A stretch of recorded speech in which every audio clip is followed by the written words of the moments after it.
नमः शिवाय। हर हर महादेव। आप सभी भक्तों पर भोलेनाथ की कृपा सदा सर्वदा बनी रहे।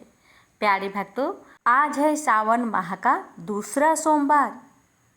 भक्तों, सावन माह के सोमवार का हिंदू धर्म में अत्यंत विशेष और पवित्र महत्व है। विशेष रूप से भगवान शिव की पूजा अर्चना के लिए सावन का महीना भगवान शंकर को समर्पित माना जाता है और इस मास के प्रत्येक सोमवार श्रावण सोमवार को व्रत रखकर शिवलिंग पर जल अर्पित कर मंत्र जाप और कथा श्रवण से अनंत पुण्य की प्राप्ति होती है। भक्तों, श्रावण मास में शिव जी पृथ्वी पर विशेष रूप से सक्रिय रहते हैं। सोमवार का दिन चंद्रदेव का दिन होता है जो शिव जी के मस्तक पर विराजमान है, इसलिए यह दिन और भी शुभ होता है। जो भी भक्त श्रद्धा पूर्वक सावन सोमवार का व्रत रखते हैं और सोमवार की कथा को सुनते हैं, उनके सभी प्रकार की मनोकामनाएं पूरी होती है। विशेषकर विवाह, संतान सुख, रोग मुक्ति और शांतिपूर्ण जीवन की कामना रखने वाले भक्तों को इसका विशेष लाभ मिलता है। भक्तों, सावन सोमवार का व्रत कुंवारी कन्याओं के लिए विशेष होता है। जो कन्याएं मनोवांछित वर की प्राप्ति की कामना रखती है, वे इस दिन सावन सोमवार व्रत रखती है। उन्हें शिव पार्वती जैसा शुभ दाम्पत्य जीवन प्राप्त होता है। सावन सोमवार को शिवलिंग पर जल, बेलपत्र, दूध, शहद, दही, गंगा जल आदि अर्पित करने से पूर्व जन्म के सभी पाप नष्ट हो जाते हैं और मोक्ष का मार्ग प्रशस्त होता है। भक्तों, पौराणिक मान्यता के अनुसार समुद्र मंथन के समय निकले हलाहल विष को भगवान शिव ने सावन मास में पिया था और उस समय देवताओं ने जल अर्पण कर शिव को शांत किया था। इसलिए आज भी भक्तजन शिवलिंग पर जल धारा चढ़ाकर उस लीला की स्मृति में प्रार्थना करते हैं। प्रेम से बोलिए हर हर महादेव। ओम नमः शिवाय। श्री अमरनाथ की अमर कथा। इस कथा का नाम अमर कथा इसलिए है कि इसके श्रवण करने से शिव धाम की प्राप्ति होती है। यह वह परम पवित्र कथा है जिसके सुनने से सुनने वालों को अमर पद की प्राप्ति होती है तथा वह अमर अजर हो जाता है। यह कथा श्री शंकर भगवान ने इसी गुफा में श्री अमरनाथ जी की गुफा में भगवती पार्वती जी को सुनाई थी। इस कथा को सुनकर ही श्री सुखदेव जी अमर हो गए थे। जब भगवान श्री शंकर यह कथा भगवती पार्वती को सुना रहे थे तो वह एक तोते का बच्चा भी इस परम पवित्र कथा को सुन रहा था और इसे सुनकर फिर उस तोते के बच्चे ने श्री सुखदेव स्वरूप को पाया था। सुख संस्कृत में तोता को कहते हैं और इसी कारण बाद में फिर मुनि सुखदेव के नाम से संसार में प्रसिद्ध हुए। यह कथा भगवती पार्वती तथा भगवान शंकर का संवाद है। यह परम पवित्र कथा लोक व परलोक का सुख देने वाली है। शंकर भगवान और जगत माता के इस संवाद का वर्णन भृगु संहिता, तिलमल पुराण, तीर्थ संग्रह आदि ग्रंथों में पाया जाता है। हम यहाँ पर आपके सम्मुख यह परम पवित्र कथा विस्तार पूर्वक रखेंगे। देव ऋषि नारद का कैलाश पर्वत पर आना और श्री पार्वती जी से पूछना कि भगवान शंकर के गले में रुंडमाला क्यों है। एक बार देव ऋषि नारद कैलाश पर्वत पर भगवान श्री शंकर के स्थान पर दर्शनार्थ पधारे। भगवान श्री शंकर उस समय वन विहार के लिए गए हुए थे और भगवती पार्वती यहाँ पर विराजमान थी। श्री पार्वती जी ने देव ऋषि नारद को प्रणाम किया और सादर आसन दिया और बोली, देव ऋषि, आपने यहाँ पधार कर हम पर बड़ी कृपा की। आपने आने का कारण कहिए। देव ऋषि नारद बोले, देवी, मेरा एक प्रश्न है, उसका उत्तर चाहता हूँ। श्री पार्वती ने कहा, कहिए। नारद बोले, देवी मुझे इस बात का बड़ा आश्चर्य है। भगवान श्री शंकर जो कि हम दोनों से बड़े हैं, उनके गले में रुंड माला क्यों है? श्री पार्वती जी बोली, इसका कारण मैं नहीं जानती। नारद जी ने कहा, आप यथा समय इसका कारण भगवान श्री शंकर जी से पूछिएगा। इतना कहकर देव ऋषि नारद वहां से चले गए और उनके जाने के थोड़ी देर बाद भगवान श्री शंकर आ गए और उनके आने पर भगवती पार्वती ने वही प्रश्न उनसे किया। भगवान श्री शंकर बोले, हे पार्वती, तुम यह प्रश्न न पूछो। लेकिन श्री पार्वती ने भगवान श्री शंकर की बात नहीं मानी और उनके रुंड माला धारण करने का कारण जानने के लिए हट करने लगी। इस पर भगवान श्री शंकर ने कहा, पार्वती, जितने मुंड तुमको इस मुंड माला में दिखाई दे रहे हैं, यह तुम्हारे ही सिर है। यानी जितने जन्म तुमने धारण किए हैं, उतने ही मुंड मैंने धारण किए हैं। इस पर पार्वती जी ने प्रश्न किया, प्रभु, मेरी तो मृत्यु होती है और आपकी नहीं होती, इसका कारण क्या है? भगवान श्री शंकर बोले, यह सब अमर कथा के कारण है। पार्वती बोली, तो फिर मुझे भी यह अमर कथा सुना दीजिए ना। इस पर श्री शंकर जी ने आसन लगाया और काल अग्नि रुद्र नामक एक गण प्रकट किया और उसे आज्ञा दी, चहु ओर एक ऐसी अग्नि प्रकट करो जिसमें कि जलकर समस्त जीवधारी मर जाए। भगवान शंकर की आज्ञा पाकर काल अग्नि ने ऐसा ही किया और अदृश्य हो गया। जिस आसन पर भगवान श्री शंकर बैठे थे, उसके नीचे एक तोते का अंडा पहले से ही था, जो कि काल अग्नि को दिखाई नहीं दिया। इसके पश्चात भगवान श्री शंकर नेत्र मुद कर एकाग्रचित हो पार्वती जी को अमर कथा सुनाने लगे और पार्वती जी उनके हर वाक्य पर हुक्कारा भरने लगी। धीरे धीरे पार्वती जी को नींद आने लगी। उसी समय उस अंडे में से जीव प्रकट हुआ। श्री पार्वती जी तब तक हुक्कारा देते देते सो चुकी थी। अब उसके स्थान पर तोता हुक्कार देने लगा। जब भगवान शंकर अमर कथा समाप्त कर चुके तो श्री पार्वती जी की आंखें भी खुली। भगवान श्री शंकर ने उनसे पूछा कि क्या उन्होंने अमर कथा सुनी है? श्री पार्वती ने उत्तर दिया कि अमर कथा नहीं सुनी। इस पर भगवान श्री शंकर ने पूछा, तब हुक्कारा कौन देता था? पार्वती जी बोली, मुझे नहीं मालूम। अब भगवान श्री शंकर ने इधर उधर देखा तो उनको एक तोता दिखाई दिया, जो कि उनके देखते ही देखते उड़ गया। भगवान शंकर उठकर पीछे दौड़े। वह तोता उड़ता उड़ता तीनों लोकों में गया, लेकिन उसको कहीं जगह नहीं मिली। श्री व्यास देव की पत्नी अपने घर के द्वार पर बैठी जम्हाई ले रही थी। बस तोता उनके पेट में चला गया।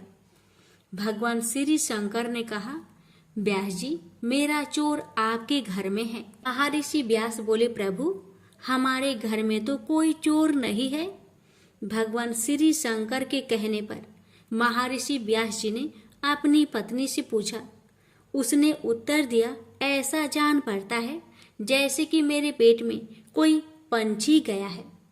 महर्षि व्यास जी ने यह बात भगवान श्री शंकर से कही और साथ ही कहा, आपकी जैसी इच्छा हो वैसा कर सकते हैं, लेकिन यह तो आप जानते ही हैं कि स्त्री को मारना पाप है। श्री वेद व्यास की यह बात सुनकर श्री शंकर लौट गए। वह तोता कई वर्षों तक ऋषि पत्नी के पेट में रहा, लेकिन जब ऋषि पत्नी के पेट का कष्ट अधिक बढ़ता गया तो श्री वेद व्यास जी ब्रह्मा जी और उसके पश्चात श्री विष्णु जी के पास गए। फिर तीनों मिलकर भगवान श्री शंकर के पास गए। इसके पश्चात चारों श्री वेद व्यास जी के स्थान पर आए और पंछी की स्तुति करने लगे। पंछी जो भगवान श्री शंकर जी से अमर कथा सुनकर चारों वेदों तथा 18 पुराणों का ज्ञानी हो गया था। कहने लगा, अब तक जगत निर्मोही नहीं होगा, तक मैं माँ का पेट से बाहर नहीं निकलूंगा। इस पर भगवान विष्णु ने अपनी माया से जगत को निर्मोही कर दिया।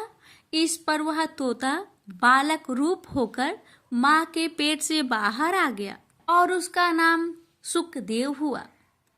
श्री सुखदेव अपने जन्म के साथ ही सबको प्रणाम करके जंगल की ओर चल दिए और फिर भगवान विष्णु ने अपनी माया हटा दी और जगत पुनः मोहयुक्त हो गया। इस पर श्री वेद व्यास जी अपने पुत्र के लिए व्याकुल होकर श्री सुखदेव के पीछे जंगल में दौड़े और उनके पास पहुंचकर उनसे घर चलने के लिए कहा। श्री सुखदेव जी ने कहा, जगत निर्मोही है, जहाँ न कोई किसी का पुत्र है और न कोई किसी का पिता। श्री वेद व्यास जी बोले, अब ऐसा नहीं है। श्री सुखदेव जी ने ध्यान लगाकर देखा तो मालूम हुआ कि भगवान श्री विष्णु ने उनके साथ छल किया है। इस पर उन्होंने श्री वेद व्यास जी से कहा, जब तक मैं गुरु धारण नहीं कर लूंगा वापस घर नहीं जाऊंगा और गुरु धारण करने के बाद मैं घर आकर आपकी सेवा करूंगा। ये सुखदेव जी फिर इस संसार में गुरु की खोज में इधर उधर घूमने लगे, मगर अपने से बढ़कर ज्ञानी उनको कहीं पर नहीं मिला। इस पर वह श्री वेद व्यास जी की आज्ञा से महाराज जनक के पास गए, लेकिन महाराज जनक के पास कर्म, स्त्री व राजपाट के कारण उनको गलानी हुई। लेकिन राजा जनक ने जब उनका यह हाल देखा तो अपनी माया से उन्होंने सारे नगर को भस्म कर डाला। राजभवन भी भस्म होने लगा, लेकिन राजभवन के जलने से महाराज जनक और पत्नी का चित्त दयामान नहीं हुआ, किंतु श्री सुखदेव जी का चित्त व्याकुल होने लगा। सुखदेव जी को अमर कथा के सुनने तथा अपने अमर हो जाने का अभिमान था। उनकी व्याकुलता को देखकर महाराज जनक बोले, आप क्यों घबरा रहे हैं? आप तो अमर है, लेकिन हमारा शरीर अवश्य जलेगा। इस पर भी जब श्री सुखदेव जी की व्याकुलता दूर न हुई तो महाराज जनक ने अपनी माया से अग्नि पुनः शांत कर दी और प्रत्येक वस्तु पूर्वतः हो गई। यह देखकर श्री सुखदेव जी ने महाराज जनक को अपना गुरु बना लिया और उनसे उपदेश लिया। इसके बाद श्री सुखदेव जी नैमिषारण्य गए। वहां पर ऋषियों, महर्षियों ने उनका बड़ा आदर सत्कार किया। ऋषियों, महर्षियों ने आपसे अमर कथा सुनने के लिए प्रार्थना की। श्री सुखदेव जी बोले, इस कथा के सुनने वाले अमर हो जाते हैं। इसके पश्चात उन्होंने कथा सुनानी आरंभ की। कथा आरंभ होने के साथ ही कैलाश पर्वत, क्षीर सागर और ब्रह्मलोक हिलने लगा। ब्रह्मा, विष्णु, शिव तथा समस्त देवता उस स्थान पर पहुंचे जहां पर अमर कथा हो रही थी। भगवान शंकर को स्मरण हुआ कि यदि इस कथा के सुनने वाले अमर हो गए तो पृथ्वी का संचालन बंद हो जाएगा और फिर देवताओं की प्रतिष्ठा में अंतर आ जाएगा। इसलिए भगवान श्री शंकर क्रोध में भर आए और श्राप दिया कि जो इस कथा को सुनेगा वह अमर नहीं होगा, परंतु हाँ, वह शिवलोक अवश्य प्राप्त करेगा। प्रेम से बोलिए हर हर महादेव। भोलेनाथ, आपकी कथा कहने वाले, सुनने वाले, हुक्कार भरने वाले सभी पर अपनी कृपा सदा सर्वदा बनाए रखना। प्रेम से बोलिए हर हर महादेव। 16 सोमवार व्रत कथा। एक समय श्री महादेव जी पार्वती के साथ भ्रमण करते हुए मृत्यु लोक में अमरावती नगरी में आए। वहां के राजा ने शिव मंदिर बनवाया था, जो कि अत्यंत भव्य एवं रमणीक तथा मन को शांति पहुंचाने वाला था। भ्रमण करते समय शिव पार्वती भी वहां ठहर गए। पार्वती जी ने कहा, हे नाथ, आओ आज इसी स्थान पर चौसर पासे खेले। खेल प्रारंभ हुआ। शिव जी कहने लगे, मैं जीतूंगा। इस प्रकार उनकी आपस में वार्तालाप होने लगी। उस समय पुजारी जी पूजा करने आए। पार्वती जी ने पूछा, पुजारी जी बताइए जीत किसकी होगी? पुजारी बोला, इस खेल में महादेव जी के समान कोई दूसरा परंगत नहीं हो सकता, इसलिए महादेव जी ही यह बाजी जीतेंगे। परंतु हुआ उल्टा, जीत पार्वती जी की हुई। अतः पार्वती जी ने पुजारी जी को कोढ़ी होने का श्राप दे दिया कि तूने मिथ्या भाषण किया। अब तो पुजारी कोढ़ी हो गया। शिव पार्वती जी दोनों वापस चले गए। कुछ समय पश्चात अप्सराएं पूजा करने आई। अप्सराओं ने पुजारी के उसके कोढ़ी होने का कारण पूछा। पुजारी ने सब बातें बता दी। अप्सराएं कहने लगी, पुजारी जी आप 16 सोमवार का व्रत करें तो शिव जी प्रसन्न होकर आपका संकट दूर करेंगे। पुजारी जी ने अप्सराओं से व्रत की विधि पूछी। अप्सराओं ने व्रत करने और व्रत के उद्यापन करने की संपूर्ण विधि बता दी। पुजारी ने विधि पूर्वक श्रद्धा भाव से व्रत प्रारंभ किया और व्रत अंत में व्रत का उद्यापन भी किया। व्रत के प्रभाव से पुजारी जी रोग मुक्त हो गए। कुछ दिनों के बाद शंकर भगवान पार्वती जी पुनः उस मंदिर में आए तो पुजारी जी को रोग मुक्त देखकर पार्वती जी ने पूछा, मेरे दिए हुए श्राप से मुक्ति पाने का तुमने कौन सा उपाय किया? पुजारी जी ने कहा, हे माता, अप्सराओं द्वारा बताए गए 16 सोमवार के व्रत के करने से मेरा यह कष्ट दूर हुआ है। पार्वती जी ने भी 16 सोमवार का व्रत किया, जिससे उनसे रूठे हुए कार्तिकेय जी भी अपना माता से प्रसन्न होकर आज्ञाकारी हुए। कार्तिकेय जी ने पूछा, हे माता, क्या कारण है कि मेरा मन सदा आपके चरणों में लगा रहता है? पार्वती जी ने कार्तिकेय को 16 सोमवार के व्रत का महात्म्य तथा विधि बताई। तब कार्तिकेय जी ने भी इस व्रत को किया तो उनका बिछड़ा हुआ मित्र मिल गया। अब मित्र ने भी इस व्रत को अपने विवाह होने की इच्छा से किया। फलतः वह विदेश गया। वहां के राजा की कन्या का स्वयंवर था। राजा ने प्रण किया था कि हथिनी जिस व्यक्ति के गले में वरमाला डाल देगी उसी के साथ राजकुमारी का विवाह करूंगा। यह ब्राह्मण मित्र भी स्वयंवर देखने की इच्छा से वहां एक और जाकर बैठ गया। हथिनी ने इसी ब्राह्मण मित्र को माला पहनाई तो राजा ने बड़ी धूमधाम से अपनी राजकुमारी का विवाह उसके साथ कर दिया। तत्पश्चात दोनों सुखपूर्वक रहने लगे। एक दिन राजकन्या ने पूछा, हे नाथ, आपने कौन सा पुण्य किया जिससे हथिनी ने आपके गले में वरमाला पहनाई? ब्राह्मण पति ने कहा, मैंने कार्तिकेय जी द्वारा बताए अनुसार 16 सोमवार का व्रत पूर्ण विधि विधान सहित श्रद्धा भक्ति से किया, जिसके फल के कारण मुझे तुम्हारे जैसे सौभाग्यशाली पत्नी मिली। अब तो राजकन्या ने भी सत्य पुत्र प्राप्ति के लिए व्रत किया और सर्वगुण संपन्न पुत्र प्राप्त किया। बड़े होकर पुत्र ने भी राज्य प्राप्ति की कामना से 16 सोमवार का व्रत किया। राजा के देवलोक होने पर इसी ब्राह्मण कुमार को राजगद्दी मिली। फिर भी वह इस व्रत को करता रहा। एक दिन उसने अपनी पत्नी से पूछा, सामग्री शिवालय ले चलने को कहा, परंतु उसने पूजा सामग्री अपनी दासियों द्वारा भिजवा दी।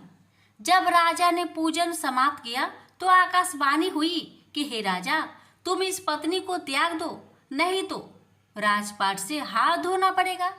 प्रभु की आज्ञा मानकर उसने अपनी पत्नी को महल से निकाल दिया।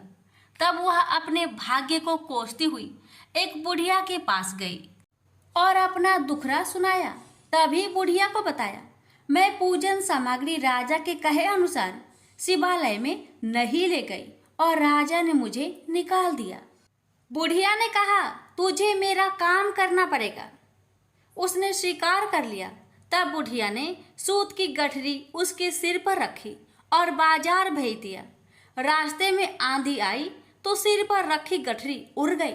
बुढ़िया ने डांटकर उसे भगा दिया। अब रानी बुढ़िया के यहाँ से चलते चलते एक आश्रम में पहुंची। गोसाई जी उसे देखते ही समझ गए कि यह उच्च घराने की अबला विपत्ति की मारी है। वे उसे धैर्य बधाते हुए बोले, बेटी तू मेरे आश्रम में रह, किसी प्रकार की चिंता मत कर।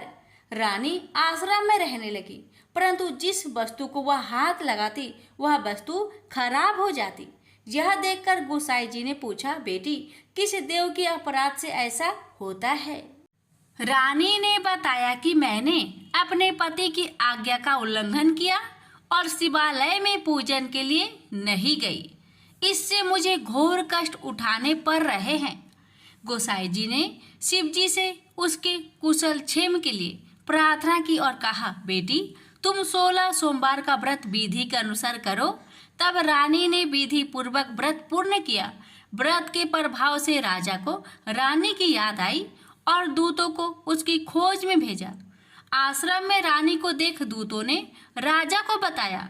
तब राजा ने वहां जाकर गोसाई जी से कहा, महाराज यह मेरी पत्नी है, मैंने इसका परित्याग कर दिया था, कृपया इसे मेरे साथ जाने की आज्ञा दें। शिव जी की कृपा से प्रति वर्ष 16 सोमवार का व्रत करते हुए वे आनंद से रहने लगे और अंत में शिवलोक को प्राप्त हुए। प्रेम से बोलिए हर हर महादेव, माता पार्वती की जय। ओम नमः शिवाय। कथा इस प्रकार है। एक बार भगवान शिव कैलाश पर्वत पर समाधि लगाकर बैठ गए। वर्ष पर वर्ष बीतते चले, लेकिन उनकी समाधि भंग नहीं हुई। इससे सृष्टि का कल्याण और संहार रुक गया। सृष्टि के कामों में रुकावट आने से ब्रह्मा, विष्णु तथा अन्य देवताओं को बहुत चिंता हुआ और वे भगवान शिव की समाधि भंग करने के लिए उपाय सोचने लगे। ब्रह्मा भगवान विष्णु से बोले, भगवान आप ही कोई उपाय बतलाए जिससे भगवान शिव की समाधि टूटे और वह सृष्टि के कल्याण और संहार का अपना उत्तरदायित्व पूर्ण करने में लगे। अगर सृष्टि का चक्र रुक गया तो संसार नष्ट हो जाएगा। विष्णु भगवान बोले, ब्रह्मा जी आपने ही तो इस सृष्टि को पैदा किया है, आपने ही विधान बनाया है, इसलिए आप ही कोई उपाय सोच सकते हैं। ब्रह्मा जी बोले, भगवान शिव की समाधि हमने किसी उपाय से भंग कर भी दी तो वह कल फिर समाधि लगा लेंगे। मैं चाहता हूँ कि कोई ऐसा अस्थायी उपाय सोचा जाए कि सृष्टि का चक्र विधान के अनुसार चलता रहे। विष्णु जी बोले, हम जिस उपाय से अब तक ऋषि मुनियों की तपस्या भंग करते आए हैं, क्या उसी प्रकार कामदेव को भेजकर भगवान शिव की समाधि भंग नहीं की जा सकती? भगवान शिव निर्विकार है, अर्थात उनके मन में न तो कोई विकार है और न पैदा किया जा सकता है, इसलिए यह उपाय कारगर सिद्ध नहीं होगा। ब्रह्मा जी बोले, भगवान हो सकता है कामदेव से प्रभावित होकर भगवान शिव अपनी समाधि तोड़ दे और फिर किसी स्त्री से विवाह कर ले। विवाहित होने के बाद उनकी आए दिन की इस समाधि से मुक्ति मिल जाएगी। विष्णु जी बोले, लेकिन पितामह आपकी नजर में क्या कोई ऐसी कन्या है जो निर्जन पर्वत पर रहने वाले शिव को पति रूप में स्वीकार कर ले? ब्रह्मा जी बोले, मैंने इस काम के लिए योग माया से प्रार्थना की है। उन्होंने चतुर्भुज चामुंडा के रूप में मुझे दर्शन देकर वचन दिया है, वह शिव के साथ विवाह करने के लिए तैयार है। माँ भगवती अपने वचन का पालन करने के लिए प्रजापति की पुत्री के रूप में जन्म ले चुकी है। प्रजापति दक्ष ने उनका नाम सती रखा है। इसका अर्थ है पहले ही सारी व्यवस्था कर चुके हैं। विष्णु बोले, मुझे केवल आपकी अनुमति की आवश्यकता थी भगवान।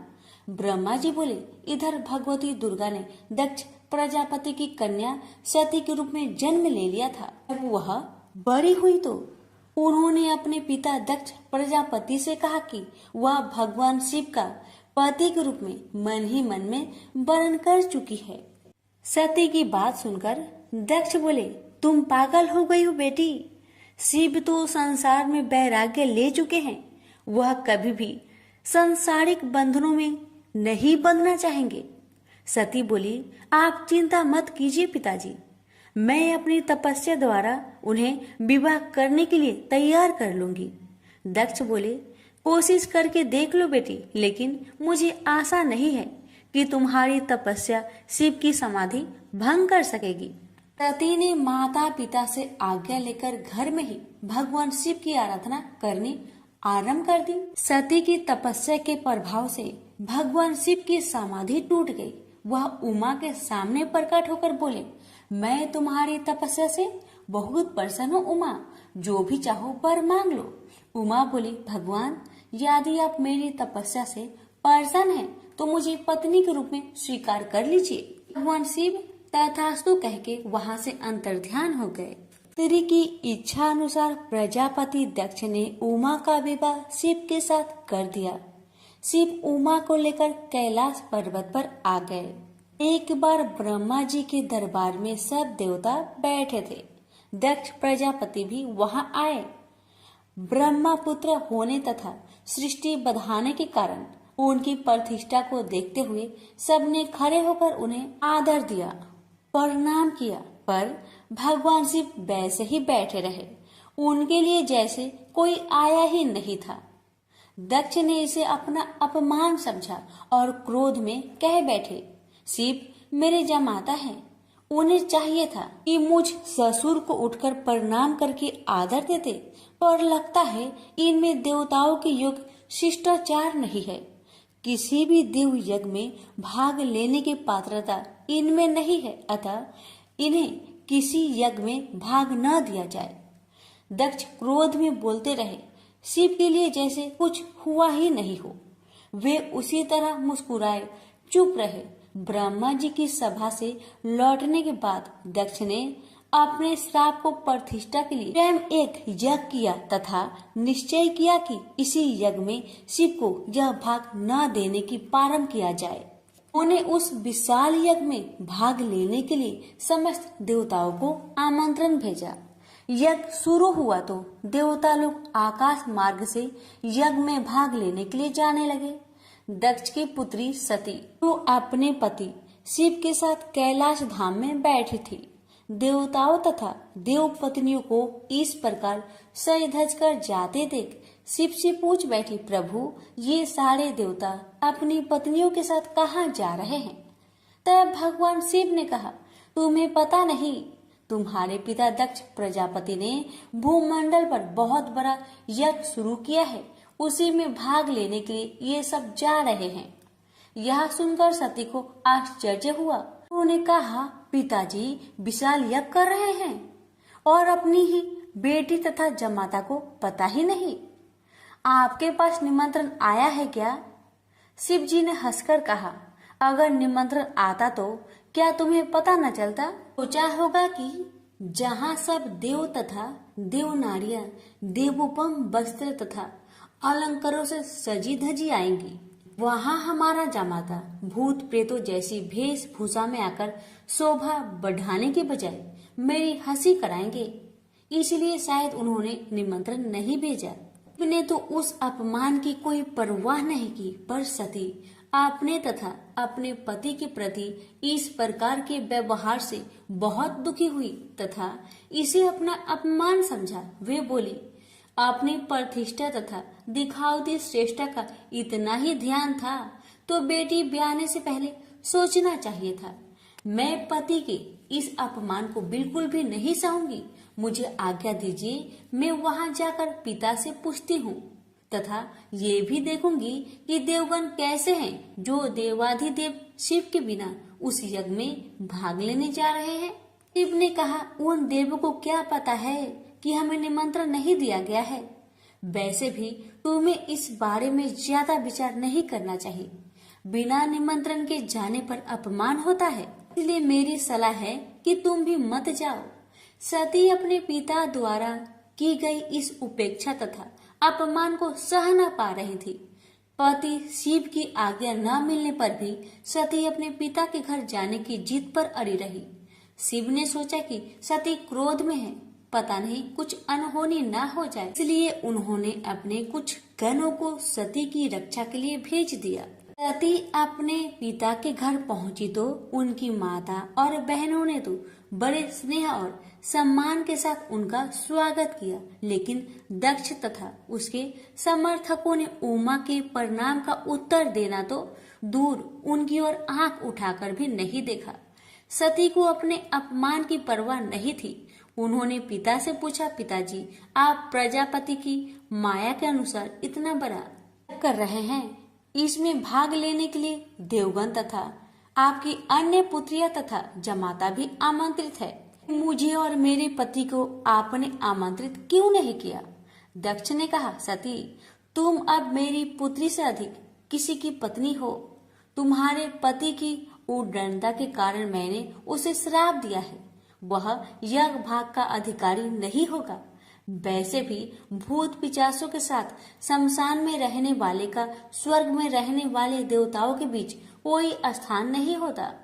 सती ने कहा, वे आपके जमाता है, आपने उनकी पाद पूजा की है, वे देवों के देव महादेव हैं। यदि उन्हें ही यज्ञ भाग से वंचित किया गया तो वह यज्ञ उनके बिना सफल नहीं होगा। मैं स्वयं इसकी हव्य बनूंगी। बिना कहकर सती यज्ञ कुंड में कूद पड़ी। सती को यज्ञ कुंड में कूदते देख वहाँ हाहाकार मच गया। लोग उठ उठकर भागने लगे। यज्ञ की सामग्री लोगों के पैरों से कुचलकर इधर उधर जा गिरी। सती को इस प्रकार सती होते देख शिव के गण यज्ञ में आए, ऋषि मुनियों और दक्ष के सैनिकों पर टूट पड़े। देख महर्षि भृगु वेद मंत्रों से अग्नि में आहुतियां देने लगे। महाशक्तिशाली अनगिनत दैत्य पैदा हो गए और शिव के गणों का संहार करने लगे। तभी आकाशवाणी हुई, मूर्ख दक्ष, तूने जिसको अपनी पुत्री समझकर अपमान किया है, अनादि शक्ति जगत की सृष्टा, रक्षिका और कल्पात में संहार करने वाली है, वही योग माया माँ भगवती है। तूने उनका अनादर करके अपने विनाश के द्वार खोल लिए हैं। अब शिव के क्रोध से तेरी रक्षा करने वाला इस संसार में कोई नहीं है। भगवान शिव के गण भागकर उनके पास पहुँचे और उन्होंने सती के सती होने की पूरी घटना सुना दी। उमा के सती होने की घटना सुनकर भगवान शिव के क्रोध की सीमा ना रही। उन्होंने अपनी एक जटा उखाड़कर पर्वत पर दे मारी, जिससे महाप्रलय के समान भयंकर शब्द के साथ ही महापराक्रमी वीरभद्र पैदा हो गया। वीरभद्र के उत्पन्न होते ही 10 दिशाएं कांप उठी। फिर शिव जी ने दूसरी जटा उखाड़कर एक चट्टान पर दे मारी, जिससे महाकाली उत्पन्न हो गई। उनका रूप इतना विकराल था कि उन्हें देखकर शिव के गणों में भी भय की लहर सी दौड़ गई। महाकाली के साथ ही काली, कात्यायनी, ईशानी, चामुंडा, मुंड, मर्दनी, भद्रकाली, भद्रा, बलि और वैष्णवी भी पैदा हो गई। फिर भद्र ने कहा, भगवान आज्ञा दीजिए, मैं क्या करूं? यदि आपकी आज्ञा हो तो मैं क्षण भर में ही सारे समुद्र को सोख कर मुझे ब्रह्मांड को भस्म कर डालूं और सारे देवताओं और ऋषि मुनियों को भी भस्म कर दूं। शिव जी बोले, वीरभद्र, ब्रह्मा का पुत्र दक्ष यज्ञ कर रहा है, अत्यंत अभिमानी और मेरा विरोधी है। जाओ उसके यज्ञ का विध्वंस कर दो और वहाँ जो भी देवता, गंधर्व, ऋषि मुनि हो उन सबको भस्म कर डालो। फिर शिव ने महाकाली से कहा, महाकाली, तुम इन 9 दुर्गाओं को साथ लेकर वीरभद्र की सहायता करो। दक्ष उसकी पत्नी और बंधु बांधवों को मारकर उसके वंश को समाप्त कर दो। भगवान शिव की आज्ञा पाते ही वीरभद्र और भद्रकाली ने यज्ञ भूमि में पहुंचते ही जैसे प्रलय मचा दी। दक्ष की सेनाओं को समाप्त करके वे दोनों शिव जी के गणों के साथ जो भी सामने आया उसी को मौत के घाट उतारते चले गए। उन्होंने यज्ञ की वेदी तोड़ डाली, यज्ञ में काम आने वाली सारी वस्तुओं उठाकर नष्ट कर दिया। घबराकर दक्ष भगवान विष्णु से बोले, भगवान, अब आप ही हमें सब संकटों से मुक्ति दिला सकते हैं। विष्णु बोले, दक्ष, तुमने शिव जी का अपमान करके भयंकर अपराध किया है। उनके गणों का सेनापति वीरभद्र इतना शक्तिशाली है कि मैं भी उनका कुछ नहीं बिगाड़ सकता। वीरभद्र ने ऋषि मुनियों और देवताओं को पृथ्वी पर पटक पटक कर मार डाला। भृगु ऋषि की छाती पर पाँव रखकर उनकी दाढ़ी उखाड़ ली। शिव जी को देखकर हंसने वाले ऋषि पूषा के दांत तोड़ डाले और फिर वेदी के भीतर छिपे दक्ष को बाहर खींचकर उसका सिर हाथों से मोड़कर धधकते हुए अग्नि कुंड में फेंक दिया। इस प्रकार अपने स्वामी का अपमान करने वाले दक्ष को पूर्ण रूप से दंडित करके वीरभद्र कैलाश पर्वत पर लौट गए। से बोलिए उमापति शंकर भगवान की जय। बात उस समय की है जब परशुराम ने अपनी प्रतिज्ञा के अनुसार पृथ्वी को क्षत्रियों से रहित कर दिया था। तब वे अपने गुरु भूतनाथ के चरणों में प्रणाम करने और गुरु पत्नी अम्बा तथा उनके नारायण तुल्य दोनों गुरुपुत्र कार्तिकेय और गणनायक को देखने की लालसा से कैलाश पहुंचे। वहां उन्होंने अत्यंत अद्भुत कैलाशपुरी का दर्शन किया। अपने गुरु की उस दिव्य पुरी के दर्शन कर उनका नंदन आनंद विभोर हो गए। फिर उन्होंने शिव का 15 योजन ऊंचा और 4 योजन विस्तृत अत्यंत सुंदर आश्रम देखा। परशुराम वहां सबसे मिले और उन्होंने सबसे बात की।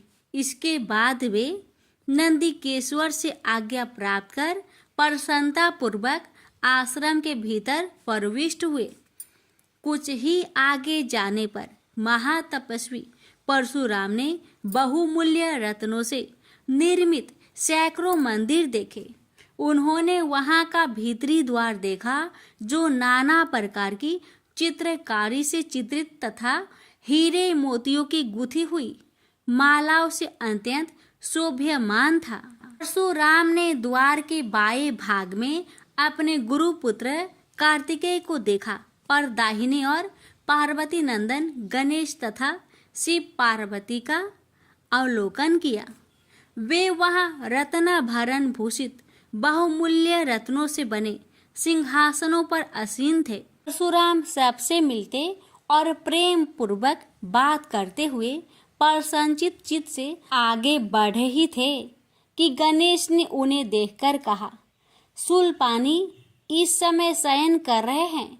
मैं उन परम प्रभु की आज्ञा प्राप्त कर तत्काल तुम्हें साथ ले चलूंगा। बस इतनी देर रुक जाओ। परशुराम ने गणेश के सम्मुख खड़े खड़े उत्तर दिया, बंधुवर, मैं अपने गुरु शिव व माता पार्वती के दर्शन करना चाहता हूँ। मैं उनके चरणों में प्रणाम कर अभी लौट जाऊंगा।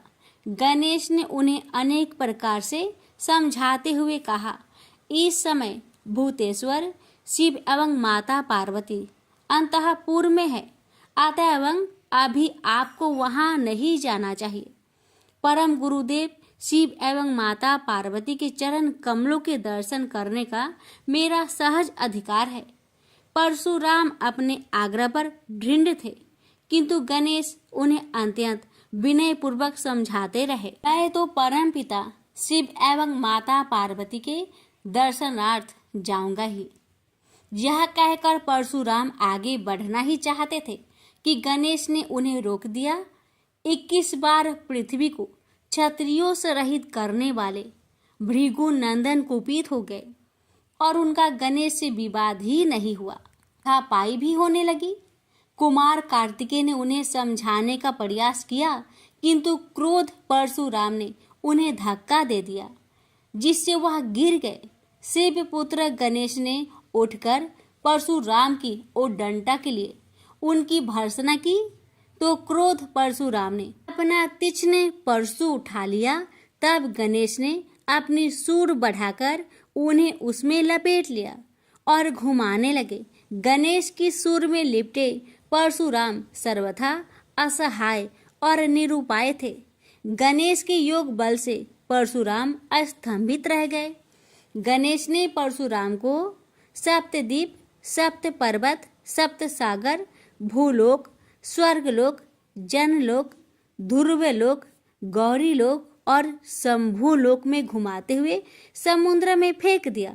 परशुराम समुद्र में तैरने लगे तो निरामयी गणनाथ ने उन्हें पुनः अपनी सुर में उठा लिया और घुमाते हुए बैकुंठ धाम दिखाकर गोलोक धाम का दर्शन करा दिया।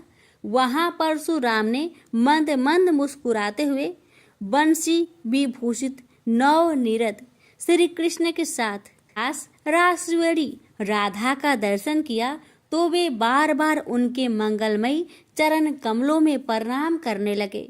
कुछ देर बाद परशुराम सचेत होकर पृथ्वी पर गिर पड़े। उस समय उनका प्रतिवादी मुख स्तंभ गणेश जी द्वारा किया हुआ स्तंभन भी दूर हो गया। तब उन्होंने अपने अभीष्ट देवता श्री कृष्ण के जगत गुरु शिव द्वारा प्रदत्त परम दुर्लभ स्रोत एवं कवच का स्मरण किया और संपूर्ण शक्ति से सूर्य की प्रभा के तुल्य तीक्ष्णतम अपने परशु से गौरी नंदन पर प्रहार कर दिया। गणेश ने अपने परम पूज्य पिता के अमोघ अस्त्र का सम्मान करने के लिए उसे अपने बाएं दांत से पकड़ लिया। शिव शक्ति के प्रभाव से वह तेजस्वी परशु गणेश के बाएं दांत को समूल काट कर पुनः रेणु का पुत्र परशुराम के हाथ में लौट आया। गणेश का दांत टूटते ही भयानक गर्जना हुई और रक्त का फवारा फूट पड़ा। मुंह से निकलकर रक्त से सना दांत भूतल पर गिर पड़ा। उस समय धरित्री कांप उठी। यह दृश्य कार्तिकेय, क्षेत्रपाल आदि पार्षद तथा शून्य में देवगण अत्यंत भयभीत होकर हाय हाय करने लगे। कैलाशवासी डर से मूर्छित हो गए। निंद्रापति सुधत्मा शिव की निंद्रा भंग हुई। बेटा यह क्या हुआ? दौड़ी हुई पार्वती आई तो उन्होंने अपने पुत्र गणेश के टूटे दांत तथा रक्त से सने हुए मुंह को देखा और देखा कि उनके हृदय खंड गणेश क्रोध शून्य परम शांत लज्जा से सिर झुकाए खड़े हैं। अत्यंत व्याकुल होकर उन्होंने स्कंद से पूछा, क्या बात है? यह कैसे हुआ? स्कंद द्वारा संपूर्ण वृत्तांत सुनकर पार्वती अत्यंत क्रोध हुई और अपने प्रिय पुत्र गणेश जी को सीने से लगाकर रोती हुई शिव से बोली, मेरे पुत्र गणेश और आपके शिष्य परशुराम में किसका दोष है? आप ही निर्णय करें। फिर माता पार्वती ने अपने सम्मुख परशुराम को शिव के प्रमोदक द्वारा चरण कमलों की निर्भयता पूर्वक सेवा करते हुए देखकर कहा, हे महाभाग राम, तुम योगियों के गुरु देवाधिदेव महादेव के शिष्य हो। तुम शुद्ध मन वाले हो। तुम्हारी अशुद्धता का कारण मेरी समझ में नहीं आ रहा। तुमने करुणामय गुरु से अमोघ परशु प्राप्त कर पहले तो उसकी क्षत्रिय जाति पर परीक्षा की और अब गुरु पुत्र पर परीक्षा की है।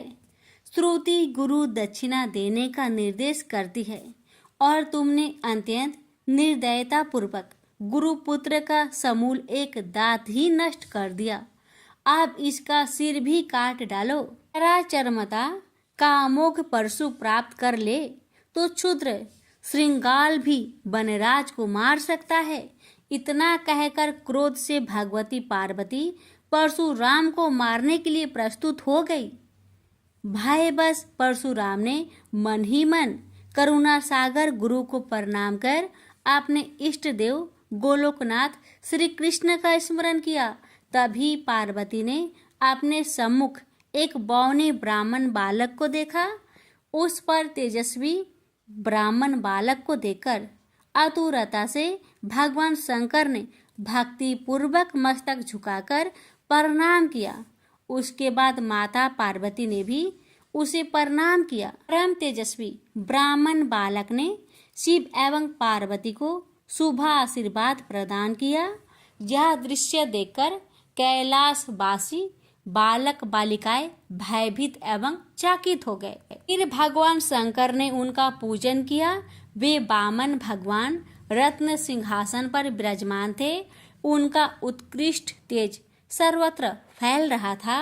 भगवान शंकर ने मधुर शब्दों में कहा, आज मेरा परम सौभाग्य है जो आपने कृपा पूर्वक मेरे यहाँ पधारकर मुझे सेवा का अवसर प्रदान किया है। आशुतोष शिव की मधुर वाणी से प्रसन्न होकर ब्राह्मण बाल रूपी स्वयं श्री हरि ने गंभीर स्वर में कहा, आप लोग की वर्तमान स्थिति जानकर मैं श्वेत द्वीप से आ रहा हूँ।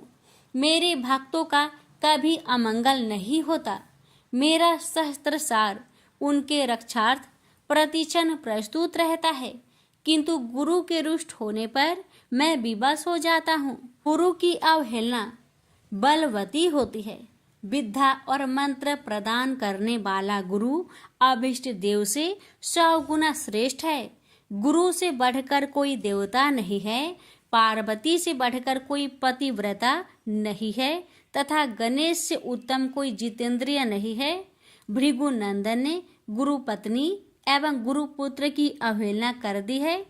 उसी का मार्जन करने के लिए मैं यहाँ उपस्थित हुआ हूँ। श्री हरि ने भगवान शंकर के बाद भगवती पार्वती से कहा, तुम जग जननी हो। तुम्हारे लिए गणेश, कार्तिकेय और परशुराम भी पुत्र तुल्य है। इन परशुराम ने स्नेह के प्रति शिव और तुम्हारे मन में भेद नहीं है। आता एवं जो उचित समझो करो। देव बड़ा प्रबल होता है। बालकों का यह विवाद तो देव दोष से ही घटित हुआ है। तुम्हारे इस प्रिय पुत्र का एक दंत नाम वेदों में प्रसिद्ध है। फिर श्री हरि ने परशुराम से कहा, राम, तुमने क्रोधवश शिवा पुत्र गणेश का दांत तोड़कर अनुचित किया है। इस कारण तुम निश्चय ही अपराधी हो। ये सर्वशक्ति स्वरूपा पार्वती प्रकृति से परे और निर्गुण है। श्री कृष्ण भी इन्हीं की शक्ति से शक्तिशाली हुए हैं। ये समस्त देवताओं की जननी है। तुम इनकी स्तुति कर इन्हें संतुष्ट करो। इतना कहकर श्री हरि बैकुंठ के लिए प्रस्थान कर गए। परशुराम ने भी स्नान कर शुद्ध वस्त्र धारण कर लिए। वह हाथ जोड़कर गुरुदेव के चरणों में प्रणाम कर सिर झुकाए जगजननी गौरी का स्तवन करने लगे। भक्तवर परशुराम के संपूर्ण अंग पुलकित थे और उनके नेत्र से अश्रु प्रवाहित हो रहे थे। इस प्रकार करुण प्रार्थना करते हुए अंत में परशुराम ने कहा, जगजननी, रक्षा करो, मेरे अपराध को क्षमा कर दो। भला कहीं बच्चे के अपराध करने से माता कुपित होती है। यह कहकर परशुराम ने माता पार्वती के चरणों में प्रणाम कर अत्यंत दुखी होकर रोने लगे। परशुराम की करुण प्रार्थना से करुणामयी पार्वती का हृदय द्रवित हो गया।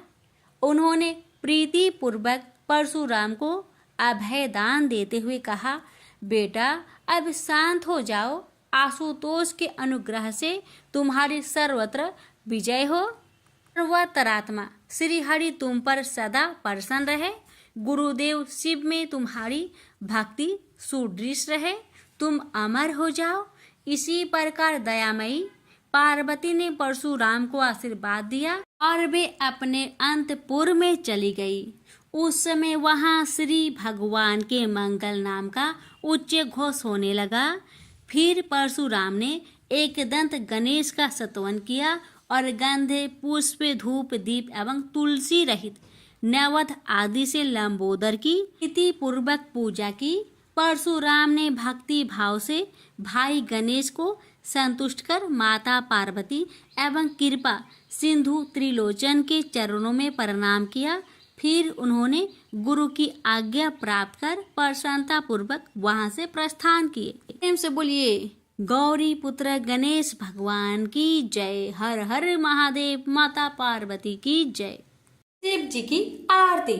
ओम जय शिव ओंकारा, स्वामी जय शिव ओंकारा, ब्रह्मा विष्णु सदा शिव अर्धांगी धारा।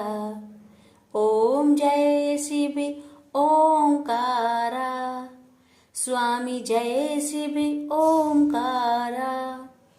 एक एकानन चतुरानन पंचानन राजे, हंसानन गरुड़ासन वृषवाहन साजे। ओम जय शिव ओमकारा, स्वामी जय शिव ओमकारा। दो भुज चार चतुर्भुज, 10 भुज अति सोहे। त्रिगुण रूप निरखते, त्रिभुवन जन मोहे। अछि माला बने माला, मुंड माला धारी। त्रिपुरारी कंसारी करे माला धारी। श्वेतांबर पीतांबर बाघंबर अंगे, सनकादिकी गरुणादिकी भूतादिकी संगे। कर के माध्य का मंडलु चक्र त्रिशूली धारी। सुखकारी दुखहारी जगपालनकारी। ब्रह्मा विष्णु सदा शिव जानत अविवेका। मधु के टप दो मारे, सुर भयहीन करे। लक्ष्मी व सावित्री पार्वती संगा। पार्वती अर्धांगी, शिव लहरी गंगा। पर्वत सोहे पार्वती, शंकर कैलासा। भांग धतुर का भोजन, भस्मी में वासा। जटा में गंग बहत है, गल मुंडन माला। शेष नाग लिपटावत, ओढ़त मृगी छाला। काशी में विराजे विश्वनाथ, नंदी ब्रह्मचारी। नीत उठ दर्शन पावत, महिमाति भारी। त्रिगुण स्वामी जी की आरती, जो कोई नरे गावे। कहत शिवानंद स्वामी, मनवांछित फल पावे। ओम नमः शिवाय, हर हर महादेव। माता पार्वती की जय।